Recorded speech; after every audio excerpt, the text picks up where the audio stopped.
dostlar var, etibarsız etibarlı. Çok dostu olan kes sayılır varlı.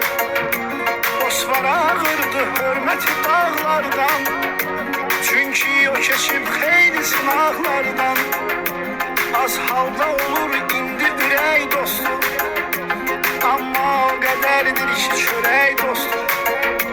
Pul çox olsa gəzsən gözəl maşında. Çox dost olacaq süfrənin başında.